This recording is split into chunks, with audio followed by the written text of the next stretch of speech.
৪০ বছর বয়সের পর শরীরের জন্য সবচেয়ে গুরুত্বপূর্ণ ৩টি ভিটামিন কী এবং সেগুলো কিভাবে পাওয়া যায়? ৪০ বছর পার হয়ে যাওয়া মানেই আমাদের শরীর একটা নতুন ফেজ বা নতুন একটা পর্যায়ের মধ্যে ঢুকে পড়ে। এ সময় শরীরে হরমোনের পরিবর্তন হয়, হাড় দুর্বল হতে শুরু করে এবং রোগ প্রতিরোধ ক্ষমতাও কমতে থাকে। তাই এই বয়সে শরীরকে ঠিক রাখার জন্য আমাদের দরকার কিছু সঠিক পুষ্টি, বিশেষ করে কিছু গুরুত্বপূর্ণ ভিটামিন যা শরীরকে ভেতর থেকে শক্তি দেয়। আজকের ভিডিওতে আমি বলবো ৪০ বছর বয়সের পর থেকে কোন ৩টি ভিটামিন শরীরের জন্য সবচেয়ে বেশি দরকারি এবং সেগুলো আমরা সহজে কোন কোন খাবার থেকে পেতে পারি। ভিটামিন ডি, একে বলা হয় হাড়ের বন্ধু। ৪০ বছর বয়সের পর থেকে শরীরের হাড়গুলো স্বাভাবিকভাবে ক্যালসিয়াম হারাতে থাকে।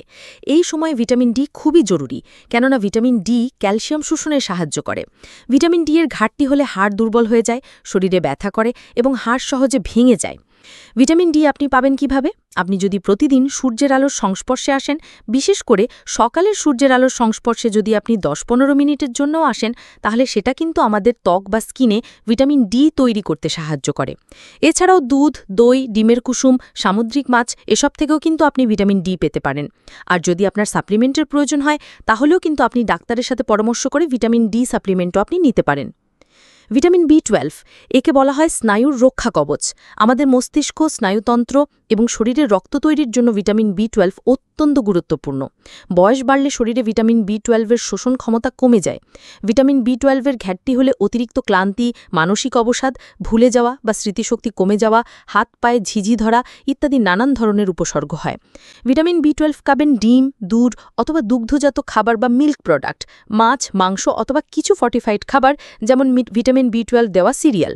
আর ভেগানদের ক্ষেত্রে, অর্থাৎ যারা শুধুমাত্র শাকসবজি বা ভেজিটেবল খান, কোনো ধরনের মাছ মাংস খান না, তাদের ক্ষেত্রে কিন্তু ভিটামিন বি12-এর সাপ্লিমেন্টের দরকার হতে পারে। আর সবশেষ যে ভিটামিনটির কথা বলবো সেটা হচ্ছে ভিটামিন সি। একে বলা হয় রোগ প্রতিরোধের হাতিয়ার। আমাদের শরীরের ইমিউন সিস্টেমকে শক্তিশালী করতে সবচেয়ে গুরুত্বপূর্ণ ভূমিকা পালন করে ভিটামিন সি। এটা আমাদের ত্বককে ভালো রাখে, আয়রনের শোষণ ক্ষমতা বাড়ায়, এমনকি বৃদ্ধ বয়সে ক্ষত হলে সেটার উপশম করতেও কিন্তু ভিটামিন সি সাহায্য করে। ভিটামিন সি এর ঘাটতি হলে ঘন ঘন ঠান্ডা লাগে, চামড়া শুষ্ক হয়ে যায়, ক্ষত সারতে দেরি হয়, দাঁতের মাড়ি দিয়ে রক্ত পড়ে। ভিটামিন সি পাবেন লেবু, কমলা লেবু, মাল্টা, আমলকি, আমড়া, পেয়ারা, টমেটো এই সমস্ত খাবার থেকে আপনি ভিটামিন সি পেয়ে যাবেন। ৪০ বছর পার হওয়ার পর আমাদের শরীরকে রাখতে হয় অনেক যত্নে, আর সেজন্যই এই ৩টি ভিটামিন, ভিটামিন ডি হাড়ের জন্য, ভিটামিন বি12 মস্তিষ্ক এবং স্নায়ুর জন্য, আর ভিটামিন সি আপনার রোগ প্রতিরোধ ক্ষমতা বাড়ানোর জন্য। আপনার প্রতিদিনের খাবারের জন্য এই ৩টি ভিটামিন সমৃদ্ধ খাবার থাকে, সেটি আপনাকে অবশ্যই নিশ্চিত করতে হবে। সুস্থ থাকতে হলে শুধু ব্যায়াম বা ওষুধ না, ভালো পুষ্টি হলো সবচেয়ে বড় ওষুধ। ভিডিওটি থেকে যদি আপনারা উপকৃত হন, তাহলে অবশ্যই প্রিয়জনের সাথে শেয়ার করতে ভুলবেন না।